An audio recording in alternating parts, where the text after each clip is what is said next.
Assalamualaikum dan salam sejahtera. Bekas pelakon ni selamba cakap COVID tidak bahaya. Ini penjelasannya.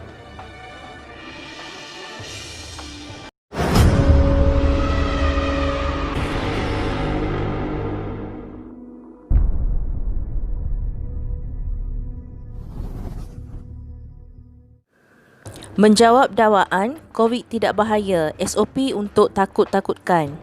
Semalam tolak satu video seorang bekas pelakon bercakap mengenai COVID-19. Tak ada apa pun COVID ni, tak nampak pun yang positif COVID mati menggelupur di tepi jalan. Nak takut-takutkan sampai memporak-perandakan ibadah, memporak-perandakan kehidupan manusia, kena game. COVID tidak bahaya sampai kena lockdown, SOP macam-macam, nak kena itu, nak kena ini. Ringkasnya, video ucapannya itu menjurus kepada mengajak orang ramai untuk tidak perlu takut dengan bahaya COVID, sehingga dilihat mahu orang ramai supaya tidak pedulikan peraturan yang dikeluarkan oleh Majlis Keselamatan Negara MKN. Hujahnya, selain tiada yang mati menggelupur tepi jalan ialah statistik kematian di Malaysia pada tahun pandemik 2020 lebih rendah berbanding tahun-tahun sebelumnya. Jika ukuran bahaya atau tidak COVID itu bersandarkan pada perbandingan jumlah kematian di Malaysia per tahun, ia cara kiraan yang tidak tepat.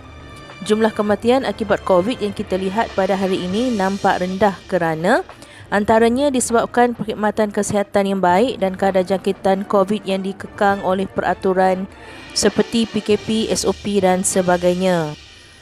Katakanlah, Akta Pencegahan dan Pengawalan Penyakit tidak diwartakan. MKN tidak mengeluarkan sebarang garis panduan.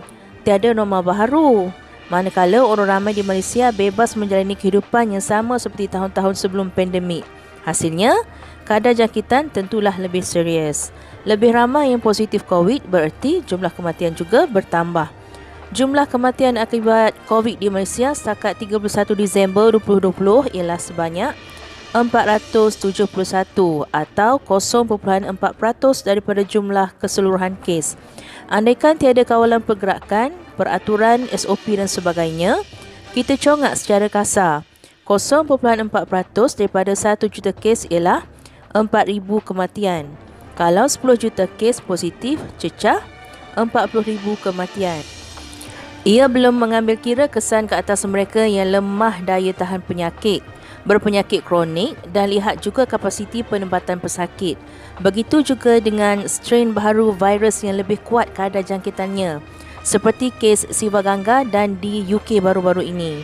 Sehingga 31 Disember 2020, berlaku lebih 1.8 juta kematian di seluruh dunia akibat COVID.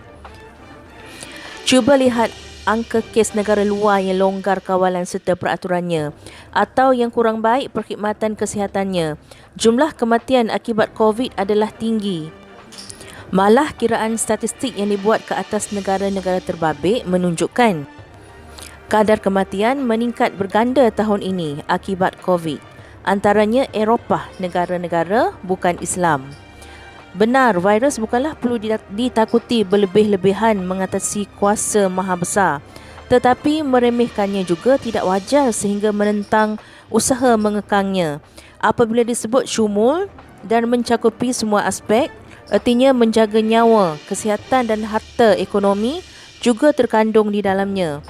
Tentang dakwaan memporak-perandakan ibadah iaitu penjarakan saf dan PKP masjid, sebagai golongan awam adalah lebih baik kita serahkan dan akur kepada ahli-ahli arif di dalam bidangnya, ulama yang berhujah atas disiplin ilmu, bukan atas dorongan semangat emosi. Ketetapannya seperti dalam Irsyad Al-Fatwa siri ke-40. Bahkan kes COVID pada Mac lalu membabitkan kluster dari Ijtima' Tabligh di Masjid Seri Petaling perlu diambil iktibar. Kumpulan ini pada dasarnya tidak berbuat salah, diberi kebenaran berhimpun pada Februari, tetapi dikecam ramai sehingga timbul fitnah terhadap agama. Justru meremehkan COVID sehingga mengajak orang ramai menentang peraturan kawalan tidaklah kami setuju dan ia suatu ajakan yang berbahaya. Bahagian lain tentang semangat, keteguhan serta usaha menyebar kebaikan, kami sokong dan puji bekas pelakon itu. petikan daripada trending sangat. Jangan lupa klik butang like, komen, share dan subscribe untuk mendapatkan lebih banyak lagi info-info yang menarik.